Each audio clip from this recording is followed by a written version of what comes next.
नमस्कार दोस्तों, स्वागत है आपका स्टडी फॉर सिविल सर्विसेज में। वीडियो को पूरा देखिए। कोई भी आपका फीडबैक है, कोई सजेशन है, तुरंत वीडियो में कमेंट करके जरूर बताइए। अच्छा लगे तो वीडियो लाइक जरूर कर लीजिए और ऐसे वीडियो लगातार फ्री में पाने के लिए चैनल को तुरंत सब्सक्राइब कर लीजिए और बेल आइकन को जरूर टैप कर लीजिए ताकि आगे भी सारे वीडियो आपको मिलते रहे। यूट्यूब में फॉलो करते हैं तो प्लीज ये वाला फ्री टेलीग्राम चैनल जरूर ज्वाइन कर लीजिएगा। सारे नोटिफिकेशन, सारे अपडेट यहीं पे आते हैं, ध्यान रखिएगा। स्टडी फॉर सिविल सर्विसेज का कोई भी पेड ग्रुप अगर आपको ज्वाइन करना है तो सिर्फ 8564805309696086089483864455 यही नंबर है हमारे, सिर्फ जहां पे कॉल या व्हाट्सएप कर सकते हैं।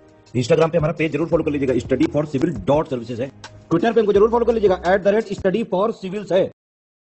नमस्कार दोस्तों, एक बार फिर से आपका बहुत बहुत स्वागत है स्टडी फॉर सिविल सर्विसेज में। और मैं एसके त्रिपाठी आज आप सभी के साथ जो हमारी daily current affairs news analysis की सीरीज है उसको यहाँ पर बाइलिंगुअल मैनर में कंटिन्यू करूंगा, कवर करूंगा। और जैसा कि आप लोग स्क्रीन में देख पा रहे होंगे कि ये जो आर्टिकल्स हैं गवर्नमेंट की लीडिंग वेबसाइट से लिए जाते हैं और जो भी लीडिंग न्यूज़पेपर्स हैं वहां से कलेक्ट किए जाते हैं, फिर आप लोगों को यहाँ पर उपलब्ध कराए जाते हैं, जो आप लोगों के लिए स्पेशली फॉर यूपीएससी, सीएससी, उसके साथ ही जो स्टेट पीसीएस के एग्जामिनेशन होते हैं उनके लिए, प्रीलिम्स और मेंस दोनों ही एग्जामिनेशंस के लिए ये आपके लिए बहुत ही ज्यादा बेनिफिशियल साबित होगी सीरीज। तो आप लोग इस सीरीज को सतत रूप से देखें और इसका महत्तम लाभ भी अर्जित करें। साथ ही वीडियो को ज्यादा से ज्यादा लाइक और शेयर करिए क्योंकि यही हमारे लिए, हमारी पूरी टीम के लिए मोटिवेशन है। साथ ही दोस्तों, अगर आपने इस वीडियो में 10,000 लाइक्स का टारगेट कंप्लीट किया तो आप लोगों को इसकी पीडीएफ जो है फ्री ऑफ कॉस्ट प्रोवाइड कराई जाएगी। इसके लिए आप हमारा टेलीग्राम का जो चैनल है जरूर ज्वाइन कर ले, साथ ही जो इंस्टा का पेज है हमारा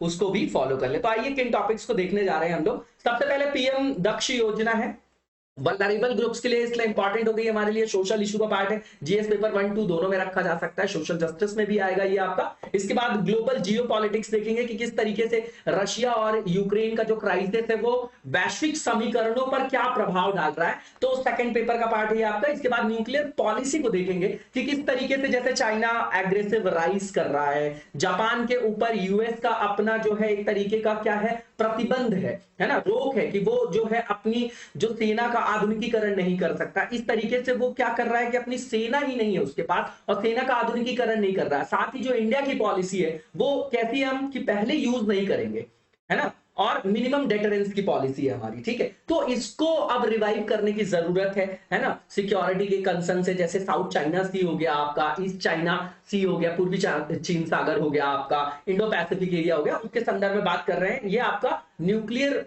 पॉलिसी से रिलेटेड है, सेकंड पेपर में आएगा। इसके बाद फ्लड इन इंडिया की बात करेंगे। अभी जब बाढ़ आई है तो देखेंगे हम लोग कि किस तरीके से बाढ़ आने के क्या कारण है, क्यों आती है वो, है ना। इसके इसके बहुत सारे रीजन है। अभी जो नया रीजन आपको देखने को मिल रहा है कि जो रिवर बेड है इनका इंक्रोचमेंट हो रहा है, बाकी तो सब है ये रीजन, इसको देखेंगे हम लोग, ठीक है। ये प्राकृतिक आपदा के अंदर थर्ड पेपर में रख सकते हैं। इसके बाद जो नेक्स्ट टॉपिक है हमारा, ये साइंस एंड टेक से रिलेटेड है। यहाँ पर स्पेस इंडस्ट्री में हम बूस्ट कर रहे हैं प्राइवेट सेक्टर की, जो उसकी अपनी क्या है भूमिका है ना, उसको हम बढ़ा रहे हैं ताकि इन्वेस्टमेंट को ज्यादा से ज्यादा ला सके। लेकिन उसमें कुछ कंसर्न भी है, कुछ पॉजिटिव भी है, देखेंगे हम लोग। पहले टॉपिक को डिटेल में देखेंगे अब।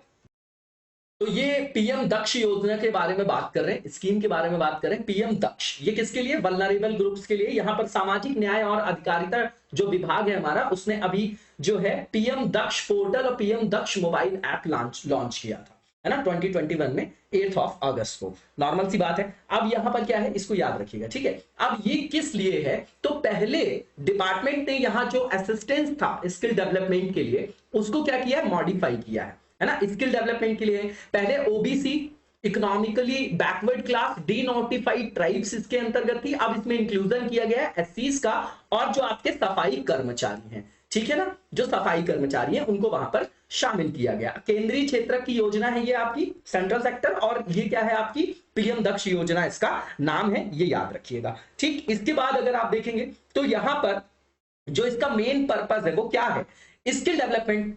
स्किल लेवल को क्या करना है, वहां पर इनहैंस करना है ताकि उनको ज्यादा से ज्यादा क्या हो, रोजगार के अवसर उपलब्ध हो और उनकी जो आय है वो बढ़ सके, उनका लाइफस्टाइल जो है उसका बेटरमेंट हो सके, है ना, यही बात तो होगी। अब इसके बाद देखिए यहां पर क्या बताया जा रहा है कि ये किसके द्वारा इंप्लीमेंट किया जाएगा, तो national schedule caste finance and development corporation, SC है इसमें, backward class finance and development corporation, सब नेशनल लेवल के, उसी तरीके से सफाई कर्मचारी फाइनेंस एंड डेवलपमेंट, ठीक है। अब इसके बाद यहां पर यह बताया जा रहा है कि इसके लिए जो उम्मीदवारों की एज होनी चाहिए वो कितनी होनी चाहिए, तो भैया एज जो है यहां पर 18 से 45 वर्ष के बीच होनी चाहिए, ठीक। इसके बाद जो एससी हैं आपके, और जो सफाई कर्मचारी के कैंडिडेट्स होंगे, सफाई कर्मचारी कैंडिडेट्स होंगे, उनको स्टाइपेंड मिलेगा 1500 रुपए प्रति माह। और ओबीसी और जो इकोनॉमिकली बैकवर्ड क्लास के लोग हैं, जो डी नोटिफाइड ट्राइब्स हैं, उनको 1000 रुपए यहां पर स्टाइपेंड मिलेगा। ठीक है, अब यहां पर ग्लोबल जियोपॉलिटिक्स के बारे में जो सेकंड टॉपिक है, बिल्कुल इजी टॉपिक है, इसको लगातार हम लोग कवर भी कर रहे हैं, इसको देखेंगे हम लोग। ठीक है, अब समझिएगा कि यहां पर क्या बताया जा रहा है। अब यहां पर यह बताया जा रहा है कि इस जो संघर्ष ने इतने दिनों तक जो है आपका ये संघर्ष चला आ रहा है, इसके कारण जो वैश्विक जो भू राजनीति है ना, जो ग्लोबल पॉलिटिक्स है, उसमें किस तरीके के समीकरण अभी दिखाई दे रहे हैं। अब ये बहुत ज्यादा चिंता का विषय है, क्योंकि लगातार इन्फ्लेशन बढ़ रहा है, जो डेली नीड्स की चीजें हैं उनका रेट बढ़ रहा है ना, तो उससे क्राइम भी बढ़ेगा, है ना। लोगों की जो पेइंग कैपेसिटी है वो उस हिसाब से नहीं है, तो वो जो लोगों को जरूरत की चीजें हैं वो उपलब्ध नहीं हो पा रही हैं, है ना। अब यहां पर यह बताया जा रहा है कि यहां पर रशिया यूक्रेन वॉर पूरे वर्ल्ड के लिए ग्लोबल जियोपॉलिटिक्स के डोमेन में बहुत इंपॉर्टेंट है। लेकिन यहां पर वेस्टर्न कंट्रीज और यूएसए देखेंगे तो वो अपनी पर्सनल जो उनकी समस्या है उसका समाधान कर रहे हैं, और जो दुनिया भर में जटिल घटनाएं हो रही हैं, जो विकासशील और गरीब देश हैं जो और ज्यादा गरीबी में फंसते जा रहे हैं, उनकी समस्याओं का वो अनदेखा कर रहे हैं, ऐसा यहां पर बोला जा रहा है। ठीक, अब यहां पर समझिएगा कि इंपॉर्टेंट रीजन्स और जो आपके करंट जियोपॉलिटिकल इवेंट्स है वो बताए जा रहे हैं। तो सबसे पहले तो रशिया यूक्रेन का वॉर है यहां पर, ठीक है ना।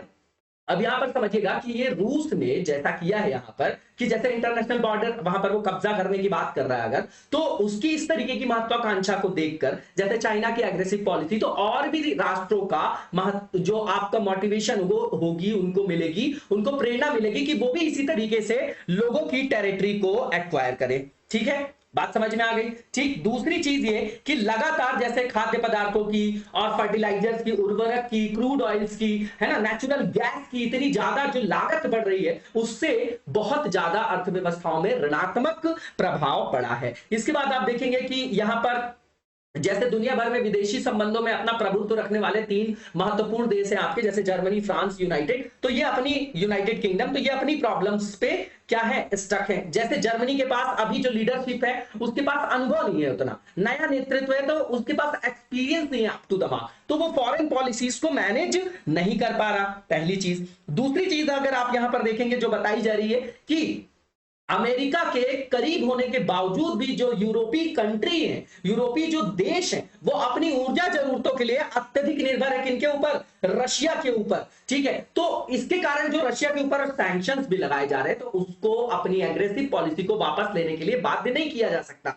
वो उससे उसको बहुत ज्यादा फर्क नहीं पड़ रहा है। इसके बाद आप देखेंगे तो फ्रांस में देखेंगे, फ्रेंच लीडरशिप के संदर्भ में देखेंगे, तो वहां पर जो है कुशल भूमिका जो है उनकी, उनमें क्वेश्चन मार्क लग रहा है। फिर उनकी डोमेस्टिक जो पॉलिटिक्स है वहां पर उनका जो है क्रिटिसिज्म किया जा रहा है, तो इंटरनल डिस्टर्बेंस से वो भी जूझ रहे हैं। ठीक है, इसके बाद आप देखेंगे जैसे नाटो है, तो नाटो फेल्ड हो गया रशिया यूक्रेन के वॉर से, ये बात तो तय हो गई ना कि वो फेल हो गया, जिस एम से उसको बनाया गया वो तो वो फेल हो गया। उसके बाद अगर आप देखेंगे कि यहां पर जो आपके सैंक्शंस लगाए वेस्टर्न कंट्रीज ने, तो उसके कारण भी रशिया के ऊपर, रशिया के एग्रेशन को रोकने में वो कामयाब नहीं रहे। अब इंडो पैसिफिक रीजन की बात करें तो चाइना और रशिया की नजदीकियां लगातार बढ़ रही है, जो और ज्यादा कॉम्प्लेक्सिटी पैदा कर देगी। चाइना वैसे भी अपना दबदबा बना रहा है, लगातार बना रहा है। ठीक है, तो अगर आप यहां पर देखेंगे तो उसके दबदबा, उसकी एग्रेसिव राइज का मतलब यह भी है कि लगातार सीमाओं का अतिक्रमण भी करना चाह रहा है। साउथ चाइना सी जो है आपका पूरा एरिया है, वहां पर जो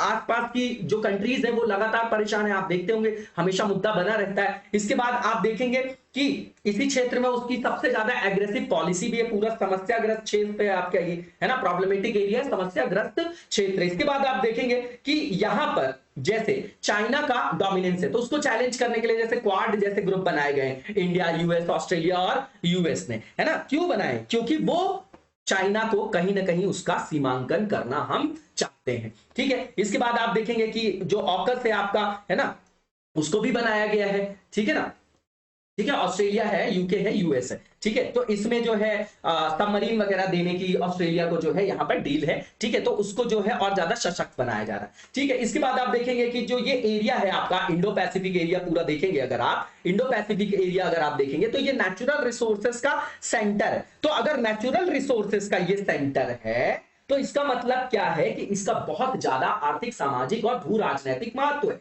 तो ये भू राजनीति का सेंटर भी बनता जा रहा है ना। इसीलिए इस रीजन में यूएस जो है नेचुरल अलाई के रूप में हमको देखता है। ठीक, साउथ एशियन रीजन की बात करें तो यहाँ श्रीलंका में इकोनॉमिक पॉलिटिकल क्राइसिस चल ही रहा है ना। अफगानिस्तान में तालिबान कंट्रोल, ये सब प्रॉब्लम्स है। ठीक है, अब देखेंगे हमारी जो नेबरिंग कंट्रीज है, जो पड़ोसी देश है, वहां पर चाइना का प्रभुत्व जो है, चाइना का प्रसार लगातार बढ़ता जा रहा है। इसके बाद आप देखेंगे कि जो अर्थव्यवस्थाएं हैं, जो गरीब देश हैं, जो हमारे पड़ोसी देश हैं, है ना, जो आपके क्या है डेवलपिंग स्टेट में हैं, तो वो लगातार राजनीतिक उथल पुथल से गुजर रहे हैं, वहां पर इंटरनल डिस्टर्बेंस है। तो इससे कहीं ना कहीं हमारी भी शांति और स्थिरता पर डायरेक्ट जो है इंपैक्ट पड़ता है। इसके बाद अगर आप देखेंगे कि यहां पर वेस्ट एशियन रीजन की बात कर रहे हैं, तो इन रीजन्स में लगातार चाइना और रशिया अपनी पैठ को बढ़ा रहे हैं।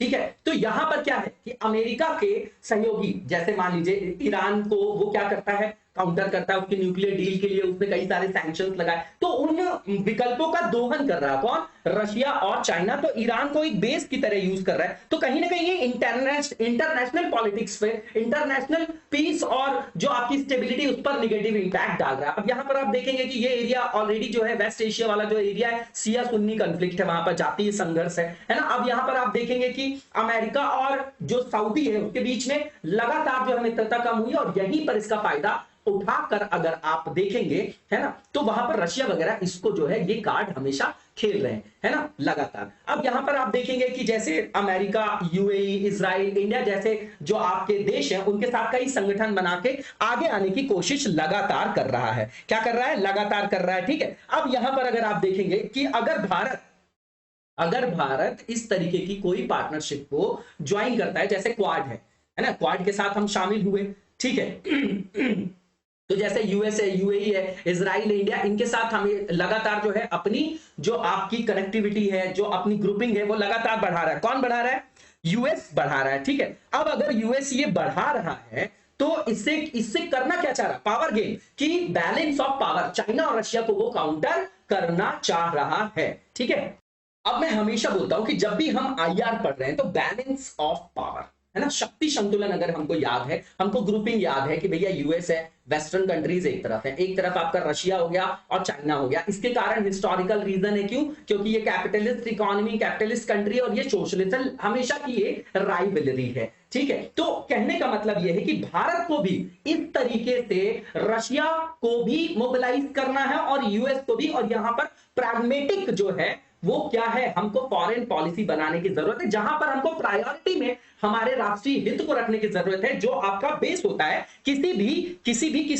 किसी भी फॉरेन पॉलिसी का सबसे महत्वपूर्ण जो आयाम है राष्ट्रीय हित है। तो हम जो है ईरान पे भी डिपेंडेंट है भैया, हमारे जो आपके ऊर्जा की संरक्षण है, ऊर्जा की जरूरतें हैं, हम वेस्ट एशिया में हमारे बहुत सारे लोग रह के काम करते हैं, तो रेमिटेंस वगैरह आता है। तो हमको सारी चीजों को यहां पर क्या करना है, बैलेंस करके वहां पर रास्ता निकालना पड़ेगा। तो आगे का रास्ता यह है कि भारत को, जो भारत के पॉलिसी मेकर्स हैं, जो आपके भारत के नीति निर्माता हैं, उनको यहां पर राष्ट्रीय हितों को प्राथमिकता पर रखते हुए यहां पर कैसी यथार्थवादी जो है आपकी विदेश नीति का पालन करने की आवश्यकता है। ठीक है, और यहां पर यह बोला जा रहा है कि जैसे रशिया यूक्रेन जो युद्ध है, इसमें अपने संकीर्ण हितों के लिए वेस्टर्न कंट्रीज और जो आपके उस पे लगे हुए जो देश हैं, आपके यूएस के जो एलाइज हैं, जो उनमें लगे हुए, तो यहां पर सबसे पहले आवश्यकता यह है कि पूरे वैश्विक संकट जो उभरा है उसका समाधान करने की आवश्यकता होनी चाहिए। उसके लिए आपसी समझ और समन्वय की आवश्यकता है।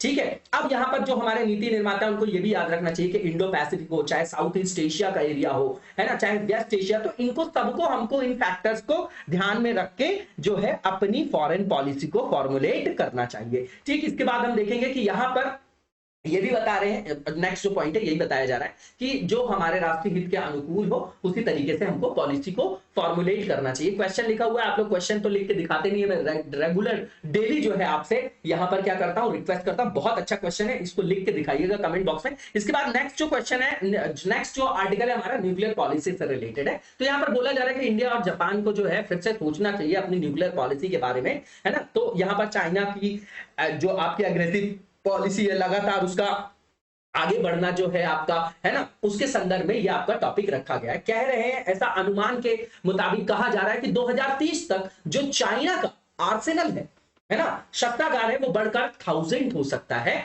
ना, जो अभी केवल 350 है। तो ये हमारे लिए क्या है, हमारे लिए नेशनल सिक्योरिटी के लिए थ्रेट है ना। वैसे भी वो जो है लगातार किसी न किसी तरीके के हर्डल्स क्रिएट करता रहता है, हमारे देश पर जो है ऋणात्मक प्रभाव डालने की हमेशा कोशिश करता है, चाहे हमारे नेबरिंग कंट्रीज का कार्ड खेले, चाहे पाकिस्तान से जो स्पॉन्सर्ड टेररिज्म उसका यूज करे, चाहे हमारे यहां सीमा पर हमेशा विवाद करे। ठीक है, तो यहां पर आप देखेंगे कि जैसे चाइना ने हमेशा जो उसके रीजनल डिस्प्यूट से वहां पर एग्रेसिव स्टेक लिया है, तो उसी तरीके से भारत और जापान को एग्रेसिव ना होकर लेकिन रैशनल वहां पर स्टेक लेने की आवश्यकता है, जैसे हमने बहुत जगह यहां पर लिया भी है निर्णय, चाहे डोकलाम हो, है ना, चाहे अभी आपका नदन साइड में जो हमारा क्या हुआ था, एलएसी के पास जो हमारा विवाद चल रहा था चाइना के साथ, है ना, तो वहां पर हमने भी जो है वहां पर आदर्शवादी से हटकर यथार्थवादी जो आपकी स्टेक है उसको फॉलो किया था। अब इसके बाद यहां पर यह बताया जा रहा है कि जैसे ईस्टर्न चीन सागर है, पूर्वी चीन सागर है, ठीक है, तो उसमें चाइना की एग्रेसिव पॉलिसी वहां पर भी है, स्पष्ट रूप से शामिल, स्पष्ट रूप से ये दिखाया गया है वहां पर, है ना, दृष्टिगत होता है वहां पर, हमें दिखाई देता है कि जो उसकी कूटनीति है, जो उसकी रणनीति है, वो स्पष्ट है कि भैया हम क्षेत्र का अतिक्रमण कर लेंगे, है ना। अब वहां पर जो है जापान की बात आती है, जापान की बाउंड्री आती है, यहां पर भारत के साथ जो है विशाल हिमालयन जो आपका एरिया है, ये जो हमारा पूरा एरिया, यहां पर चाइना जो है लगा हुआ है, तो हमारे और जापान के लिए, दोनों के लिए वापस सोचने की आवश्यकता है कि भैया हम अपनी न्यूक्लियर पॉलिसी को कैसे स्ट्रेंथन करें, किस तरीके से हम अपने आप को सैन्य आधार पर और सशक्त करें। ठीक है, अब यहां पर एक क्वेश्चन मार्क और जो है पूरे विश्व के सामने आया है कि बोला जा रहा था कि न्यूक्लियर डिसआर्मामेंट, तो भैया यूक्रेन ने अपने परमाणु शस्त्रागार को समाप्त कर दिया और ये उसके लिए सबसे गलत कदम था, इसीलिए रशिया उसके ऊपर चढ़ा जा रहा है, इसीलिए रशिया उसको परेशान कर रहा है। ठीक है, अब यहां पर भारत और जापान के जो परमाणु नीति के मुद्दे हैं, तो सबसे पहला ये कि जापान पर तो जो है आपका न्यूक्लियर अम्ब्रेला लगा हुआ है, किसका, यूएस का एक तरीके से प्रतिबंध है। भारत की जो है अपनी मिनिमम डिटरेंस की पॉलिसी है, नो फर्स्ट यूज करते हैं हम लोग। इसके बाद आप देखेंगे कि 1998 में जब हमने टेस्ट किया तो भैया यूएस ने हमारे ऊपर सैंक्शन लगा दिया, है ना, सैंक्शन लगा दिया, तो वो भी एक प्रॉब्लमेटिक जो है आपका इशू है। यूएस जो है वहां पर आगे आके इस तरीके के काम करता है, खुद तो डिसआर्मामेंट नहीं करता, दूसरी कंट्रीज को कराता है ताकि उसके पास रहे तो वो विश्व का नेता बना रहे। ठीक है, अब तो रशिया का कुछ नहीं कर पा रहे हो, बैठ के चल रहा है इतने दिन से क्राइसिस, लगातार नेचुरल गैसेस के आप प्राइस देखिए 3 गुने पे है, 2 गुना 2.5 गुना, तो भैया डेली नीड्स की चीजें, जो डेली नीड्स की चीजें आम आदमी के लिए अगर दूभर हो जाएंगी तो उससे तो अनरेस्ट आएगा, अशांति आएगा, क्राइम बढ़ेगी, बेरोजगारी बढ़ेगी, सारी चीजें होंगी। अब आगे का रास्ता यह है कि यूएस को सबसे पहला अपना एटीट्यूड चेंज करना चाहिए न्यूक्लियर प्रोग्राम को लेके, इंडिया के टुवर्ड्स भी और भी देशों के खिलाफ, क्योंकि हम एक लोकतंत्र जो है, सशक्त लोकतंत्र है, सबसे बृहद लोकतंत्र है, हमारी छवि बहुत अच्छी है,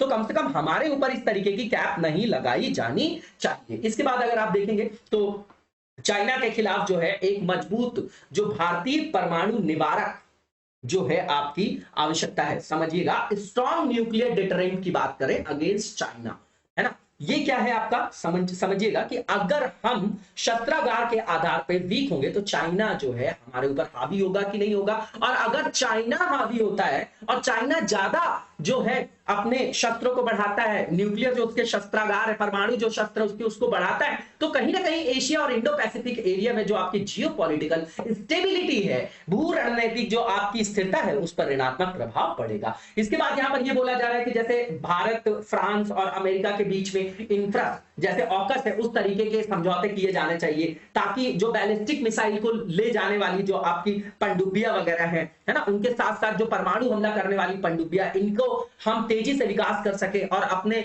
सैन्य क्षमता में संवर्धन कर सके। इसके बाद यहां पर यह बोला जा रहा है कि जापान की जो प्रायोरिटी है वो उसको ट्रांसफॉर्म करना चाहिए अपनी कन्वेंशनल फोर्स को, और भारत को जो अपनी न्यूक्लियर पॉलिसी उसको मॉडर्नाइज करने की आवश्यकता, दोनों को इस जगह प्रयास करने की आवश्यकता है। यहां पर भी एक क्वेश्चन लिखा गया है, बहुत अच्छा क्वेश्चन है, इसको आप लोग लिख के बताइएगा और लिख के प्रैक्टिस जरूर करिए, क्योंकि जो सिलेक्शन होगा ना वो सिर्फ और सिर्फ लिखने से होगा। इस चीज को कहीं नोट कर लीजिए, नोट माय वर्ड्स, है ना, मैं स्ट्रेट फॉरवर्ड बोलता हूं, है ना, आप लोगों को ये सुन के जो है तीखा भी लग सकता है, लेकिन ये सत्य है कि बिना लिखे आप कितना भी पढ़ते रहिए, दिन भर नहीं 1 लाख किताबें पढ़ लीजिए, बिना लिखे आपका सिलेक्शन नहीं होना है। प्रीलिम्स में हम परेशान रहते हैं, मेंस की हमारी तैयारी होती नहीं है। जब प्रीलिम्स का रिजल्ट आता है तो 1-2 महीने हम हवा में होते हैं, हमको बताने में ही निकल जाता है कि हमारा प्रीलिम्स निकला, प्रीलिम्स और मेंस हमारा रह जाता है, तो अल्टीमेटली हम जीरो पे आ जाते हैं, है ना। फाइनली जो आपको रैंक दिलाएगा, सिलेक्शन आपका तय करेगा, वो आपका मेंस है, ठीक है ना। इसके बाद जो नेक्स्ट यहाँ पर टॉपिक है फ्लड के बारे में है। तो अभी जो फ्लड आई है गोदावरी में,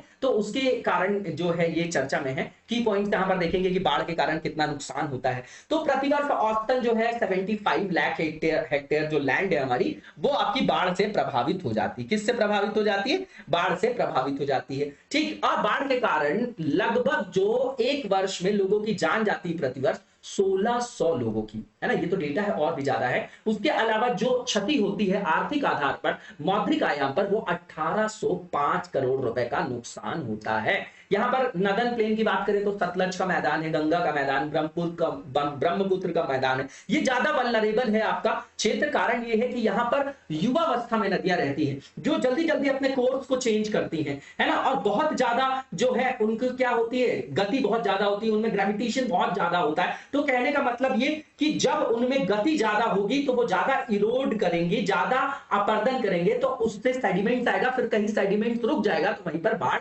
आ जाती है, ठीक है ना। आप कोसी को देख रहे हैं आप लोग, ठीक है, दामोदर को देख रहे हैं आप लोग, नॉर्थ ईस्ट में बाढ़ देख रहे हैं, तो यही कारण है आपका, ठीक है। हिमालयी नदी की बात कर रहा हूं मैं। इसके बाद पेनिनसुलर इंडिया में भी लगातार जो है आपको देखा जाता है ना, फ्लड वगैरह। उसके बहुत सारे रीजन है। वेस्टर्न जो घाट है वहां से बहुत ज्यादा बारिश भी होती है। फिर कहने का मतलब ये है कि वहां पर जो आप देखेंगे तो बहुत ज्यादा स्टीप स्लोप है, तो उसके कारण भी बाढ़ आती है ना। तो भारत में बाढ़ हिमालयी और जो आपकी प्रायद्वीपीय नदियां हैं दोनों के कारण आती है। हिमालयी नदियों में बाढ़ के प्रमुख कारण, पहली चीज तो ये पेरिनियल होते हैं ये आपके नेचर में, है ना। ग्लेशियर भी इनका सोर्स है और रेनफॉल तो है ही है, और ये लगातार जो है आपके कोर्स को चेंज करती रहती हैं। एंटीसीडेंट रिवर्स के बारे में आप लोगों ने सुना होगा, है ना। अब ये जो रिवर्स होती है अपने यूथ स्टेज में रहती है, तो ऊर्जा ज्यादा होती है, जैसे युवा लोगों में ऊर्जा ज्यादा होती है ना। और ये जो है आपके रिस्पॉन्सिबल होते हैं हाई इरोजन के लिए, इसी कारण बाढ़ आती है। इसके कारण होता क्या है, जो कमजोर आपकी अवसादी चट्टानें होती है वो ज्यादा वल्नरेबल हो जाती हैं आपकी, किसके लिए? इरोजन के लिए। अब जब वहां पर लगातार इरोजन होता है तो सेडिमेंट इकट्ठा हो जाता है, जिससे वहां पर जो धारा आ रही होती है ना नदी की, वो अवरुद्ध हो जाती है और उससे बाढ़ आ जाता है। सेडिमेंट वहां पर क्या हो जाता है, वहां पर इकट्ठा हो जाता है, इसलिए। इसके बाद ग्लेशियर मेल्टिंग अपने आप में एक रीजन है। इसके बाद क्लाउड बस्ट है, ग्लेशियर लेक आउटबस्ट है आपका, है ना। क्लाउड बस्ट वगैरह आप लोग देख ही रहे हैं, अभी भी कई जगह बाढ़ आई हुई है ना। मानसून भी उसका एक कारण है, और मानसून में बहुत ज्यादा वेरिएबिलिटी भी उसमें अपने आप में एक कारण है। अब इसके बाद यहां पर हम देखेंगे कि जो आपका तलहटी होती है ना, फुटहिल्स की बात कर रहा हूं मैं, तो जो स्लोप का फुटहिल है, तो वहां पर लैटरल जो है आपका एक्सपेंशन होता है, लैटरल एक्सपेंशन होता है, और वहां पर बहुत ज्यादा क्या होती है, पॉपुलेशन होती है। तो बाढ़ का जो सबसे ज्यादा ऋणात्मक प्रभाव देखा जाता है ना, भयंकर प्रभाव देखा जाता है, ऋणात्मक प्रभाव वो वहां पर देखा जाता है। इसके बाद आप देखेंगे तो हमारे यहाँ बहुत सारी नदियां और उनकी सहायक नदियों का जाल है, बहुत बड़े बड़े बेसिन क्षेत्र, वो भी अपने आप में एक रीजन है। उसके फायदे हैं तो नुकसान भी है। उसके बाद यहाँ पर बताया जा रहा है कि मानसून, देखिए मानसून में अचानक जो है आपका प्रस्फुटन, उसके बाद आप देखेंगे कि वेरिएबिलिटी बहुत ज्यादा है। एक तरफ नॉर्थ ईस्ट में बाढ़ आ रही होती है और एक तरफ वेस्ट में हमारे यहाँ सूखा पड़ रहा होता है ना, आप देखेंगे, ठीक है। और एक चीज और भी है कि मानसून में जो बारिश होती है, जैसे आप शहर में देखेंगे तो एक एरिया में हो रही है, दूसरे एरिया में नहीं हो रही, लेकिन जो शीतकाल में बारिश होती है वो सब जगह एक जैसी होती है ना। जहां पर भी अगर एक शहर में हो रही है तो सब जगह हो रही होगी। इसके बीच में इसका क्या कारण है, आप लोग बता सकते हैं क्या कमेंट बॉक्स में। इसके बाद जो नेक्स्ट यहाँ पर पॉइंट लिखा गया है, वहां पर बताया जा रहा है कि बहुत सारी जो जनसंख्या है हमारी, वो रिवर्स के बैंक में है। हमेशा से आप देखिए बड़ी बड़ी सभ्यताएं भी नदियों के किनारे बसी थी, तो भैया जब ओवर जो हमने वहां पर एक्सप्लॉइटेशन कर दिया है ना, ओवर जो है पॉपुलेशन हो गई वहां पर, तो ज्यादा ऋणात्मक प्रभाव देखा जाएगा किसी भी प्राकृतिक आपदा का। इसके बाद प्रायद्वीपीय नदियों में बाढ़ के कारण, तो पहली चीज तो ये कि जो आप देखेंगे तो यहां पर बहुत ज्यादा स्टीप स्लोप है, ठीक है। इसके बाद ये जो है आपकी मेनली किसमें डिपेंडेंट है, यहां पर कोई ग्लेशियर वगैरह तो सोर्स है नहीं इनका, है ना। तो ये किस पे डिपेंडेंट है, तो मानसून में, है ना। तो मानसून के कारण, रेनफॉल के कारण, तो जब मानसून जो है आपका एक्सेसिव हो जाता है तो वो एक कारण बनता है। इसके बाद आप देखेंगे कि यहां पर जो पश्चिमी घाट वाला एरिया है, वेस्टर्न घाट वाला, तो एक एरिया क्या हैवी रेनफॉल होता है, दूसरी तरफ आपका क्या होता है, दूसरी तरफ वृष्टि छाया प्रदेश होता है, तो यहां से भी वर्षा की मात्रा काफी बढ़ जाती है। इसके बाद खड़ी ढलान है, उसके कारण भी इरोजन वगैरह जो अपरदन है वो बढ़ जाता है। उसके अलावा डिफॉरेस्टेशन अपने आप में एक कारण है। उसके बाद आप देखेंगे कि केरल, तमिलनाडु है ना, इन सब क्षेत्रों में जो है रिवर बेड का इंक्रोचमेंट किया गया है अर्बनाइजेशन के लिए, जैसे जैसे पॉपुलेशन बढ़ रही है ना, तो उसके कारण भी जो है बाढ़ के मैदानों का अतिक्रमण हो गया, तो भैया बाढ़ और आएगी, है ना। जो आपका रिवर बेड है उनका इंक्रोचमेंट करेंगे तो बाढ़ तो आएगी ना। केरला वाली बाढ़ उसका सबसे बेस्ट एग्जांपल है। उसके बाद आप देखेंगे कि मानव जनित जो आपका ऋणात्मक प्रभाव, मानव जनित जो आपका क्या है हस्तक्षेप है, उससे जो चट्टानों की दृढ़ता है, डिफॉरेस्टेशन कर दिया आपने, तो वहां पर क्या हो गया कि जो मिट्टी है, जो आपकी मिट्टी है वो अब वल्नरेबल हो गई, उसका भी कटाव आसानी से हो पाएगा। इसके बाद आप देखेंगे कि डैम मिसमैनेजमेंट भी है हमारे यहाँ, उसके कारण भी जो है वहां पर बाढ़ वगैरह आ जाती है। आप लोगों ने देखा होगा, है ना, कोयना डैम के कारण तो फिर वहां पर जो है आपका भूकंप वगैरह भी आ गया था, तो ये भी क्वेश्चन मार्क लग गया कि भैया वेस्टर्न घाट तो बड़ा स्टेबल पार्ट था, फिर यहाँ कैसे जो है आपका भूकंप आ गया, तो भैया मानव जनित आपदा है वो, ठीक है। इसके बाद अगर आप देखेंगे यहाँ पर बताया जा रहा है कि जैसे साइक्लोनिक लैंडफॉल हो जाता है, ठीक है ना, और जो आपका सी वाटर इंट्रूजन होता है ना, नदियों में एकदम से जो है जल का स्तर बढ़ गया, उसके कारण भी बाढ़ वगैरह आ जाता है, ठीक है। इसके बाद जो नेक्स्ट टॉपिक है हमारा, यहाँ पर बताया जा रहा है कि इंडिया की जो स्पेस इंडस्ट्री है उसमें प्राइवेट सेक्टर को हम इनवाइट कर रहे हैं, उनको बुला रहे हैं, ताकि जो हमारा स्पेस सेक्टर है, स्पेस इंडस्ट्री, इसको हम और ज्यादा प्रॉफिटेबल बना सके, इसमें नए नए इनोवेशन ला सके, इन्वेस्टमेंट को अट्रैक्ट कर सके, है ना। तो अभी जो हमारे प्रिंसिपल साइंटिफिक एडवाइजर है अजय कुमार सूद जी, उन्होंने बोला है कि सरकार जल्द ही स्पेस जो हमारी इंडस्ट्री है उसमें प्राइवेट सेक्टर की जो पार्टिसिपेशन है उसको बढ़ाने जा रहे हैं हम लोग, उसके लिए हम नीति लेकर आएंगे। तो अब यहां पर महत्व क्या है प्राइवेट सेक्टर का आने का, क्या सिग्निफिकेंस है,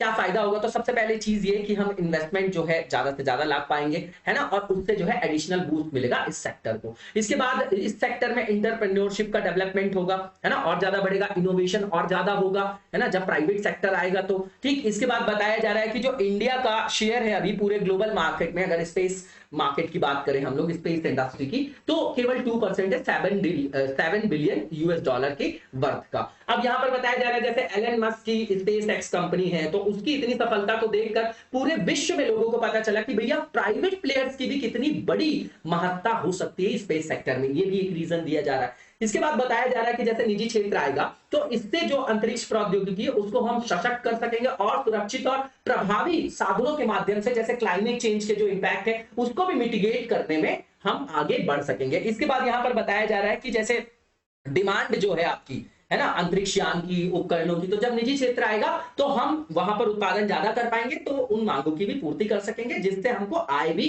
ज्यादा होगी। इसके अलावा निजी भागीदारी, प्राइवेट प्लेयर्स के पार्टिसिपेशन से यहाँ से जो आईसीटी है, जो कम्युनिकेशन टेक्नोलॉजी है, टेलीकॉम सेक्टर है, इसको भी हम मोबिलाइज करके वहां पर अपनी स्पेस इंडस्ट्री को क्या कर सकते हैं, इनहैंस कर सकते हैं, उसको स्ट्रेंथन कर सकते हैं। इसके बाद अंतरिक्ष उद्योग में जो निजी भागीदारी के मुद्दे कौन से, तो सबसे पहले तो प्राइवेसी का मुद्दा होगा, नेशनल सिक्योरिटी के साथ हमको कॉम्प्रोमाइज करना पड़ेगा, क्योंकि इसरो के पास बहुत सारे जो डेटा है वो सेंसिटिव डेटा है, तो प्राइवेट इंडस्ट्री कहीं अपने फायदे के लिए इसको कहीं लीक न कर दे, ये सबसे बड़ा प्रॉब्लम है यहाँ पर। इसके बाद यहाँ पर बोला जा रहा है कि भैया निवेश तो लाएगा निजी उद्योग, लेकिन हमारे यहाँ प्राइवेट सेक्टर के लिए, इंडस्ट्रीज के लिए जो रेगुलेटरी फ्रेमवर्क है वो बहुत ज्यादा क्या है, रिजिड है, तो उसके कारण डिले हो सकता है ना, और इन्वेस्टर्स को डिसीजन मेकिंग में हर्डल्स आ सकते हैं, तो ये अपने आप में एक प्रॉब्लमेटिक जो है आपका क्या है, डोमेन है। इसके बाद यहां पर बोला जा रहा है कि जैसे इसरो बस अभी अकेले अर्न कर रहा है वहां पर, है ना, पब्लिक सेक्टर के साथ है उसकी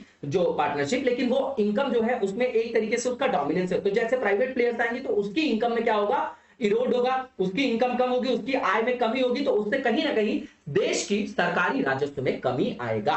इसके बाद यहां पर यह बोला जा रहा है कि जैसे मान लीजिए प्राइवेट सेक्टर आ जाए तो कार्टेलिंग करने लग जाए, लॉबिंग करने लग जाए, अनफेयर मीन्स का यूज करने लग जाए, अपने प्रॉफिट को मैक्सिमाइज करने का, है ना, मैक्सिमम करने का, क्योंकि जो कैपिटलिस्ट इकोनॉमी का फंडा होता है, कोर फंडा, वो मैक्सिमम प्रॉफिट ही गेन करना होता है, कोई वेलफेयर वहां पर डोमेन नहीं होता है ना। तो यहां पर इंटीग्रिटी की आवश्यकता होगी, फिर फर्म को लेके कॉर्पोरेट गवर्नेंस की आवश्यकता होगी, अकाउंटेबिलिटी तय करना पड़ेगा यहां पर, है ना, वो सब पूरा फ्रेमवर्क वहां पर बनाना पड़ेगा। इसके बाद यहां पर ये बोला जा रहा है कि सेंसिटिव जानकारियों का रहस्योद्घाटन हो सकता है ना, रहस्य प्लस उद्घाटन है है ना। तो रहस्योद्घाटन भी हो सकता है, संवेदनशील जो जानकारियां, सेंसिटिव जो आपकी इंफॉर्मेशन है, तो उससे हमारी कहीं ना कहीं नेशनल जो सिक्योरिटी है वो आपकी क्या होगी, ऋणात्मक रूप से क्या होगी, प्रभावित होगी। इसके बाद यहां पर ये बोला जा रहा है कि यहां सबसे बड़ा जो इशू है वो कॉन्फ्लिक्ट ऑफ इंटरेस्ट है। तो यहां पर हितों के टकराव से बचते हुए, राष्ट्रीय सुरक्षा को सुनिश्चित करते हुए हमको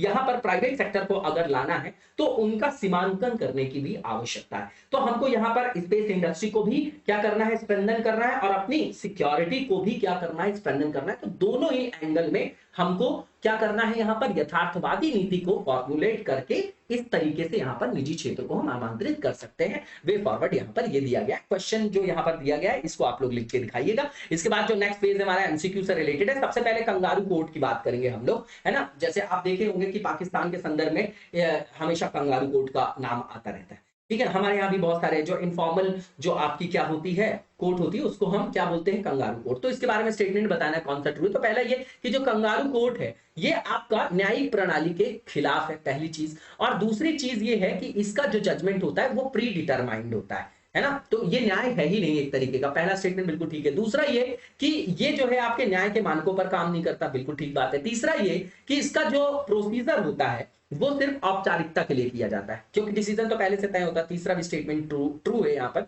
चौथा ये कि इसमें जो डिसीजन दे दिया तो भैया कोई अपील नहीं होती कहीं पर भी, है ना, इसका फाइनल डिसीजन मान लेते हैं, है ना। तो ये अपने आप को भगवान की तरह ट्रीट करते हैं। तो चारों स्टेटमेंट बिल्कुल ठीक है। इसका आंसर आपका ऑल ऑफ द अबव हो जाएगा, क्योंकि सही पूछा था। इसके बाद जो नेक्स्ट क्वेश्चन है हमारा, लास्ट क्वेश्चन है आज का, प्राइवेट बिल के बारे में बताया जा रहा है यहाँ पर। जो प्राइवेट मेंबर जो बिल लाते हैं, है ना, निजी विधेयक बोला जाता है, निजी सदस्य ही लाते हैं, जो मंत्री नहीं होते उन्हीं को प्राइवेट मेंबर बोला जाता है संसद में। कि संसद में जितने भी सब मंत्री थोड़ी होते हैं, सांसद जरूर होते हैं लेकिन मंत्री कुछ होते हैं। तो जो मंत्री नहीं होते हैं और सांसद होते हैं, संसद में सदस्य होते हैं लेकिन मंत्री पद पर नहीं होते, उनको प्राइवेट मेंबर बोला जाता है। और जो वो बिल लाते हैं उसको प्राइवेट मेंबर बिल बोला जाता है, ठीक है। इसके बारे में इनकरेक्ट ऑप्शन हमको बताना है। तो पहला ये कि कोई भी संसद सदस्य जो मंत्री नहीं है उसे एक निजी सदस्य के रूप में संदर्भित किया जाता है, बिल्कुल ठीक है ये स्टेटमेंट। दूसरा ये कि इसको इंट्रोड्यूस करने के लिए जो डे डिसाइड किया गया है कहां पर, पार्लियामेंट में, वो आपका फ्राइडे को किया गया है। और आज तक मजेदार बात यह है कि कोई भी प्राइवेट बिल हमारे यहां पास ही नहीं हो पाया, ठीक है। दूसरा स्टेटमेंट भी बिल्कुल ट्रू है। तीसरा ये कि अगर इसका रिजेक्शन हो जाता है हाउस में तो इसका कोई भी प्रभाव नहीं पड़ता है पार्लियामेंट्री कॉन्फिडेंस में। तो तीसरा स्टेटमेंट भी बिल्कुल ठीक है। और गलत पूछा जा रहा है तो कोई भी गलत नहीं है भैया, इसका आंसर आपका none of the above sea हो जाएगा। इसी के साथ आज के वीडियो को यहीं पर विराम देंगे, नेक्स्ट वीडियो में कंटिन्यू करेंगे। तब तक लगातार जबरदस्त तरीके से पढ़ते रहिए और आगे बढ़ते रहिए। Thank you so much, best of luck.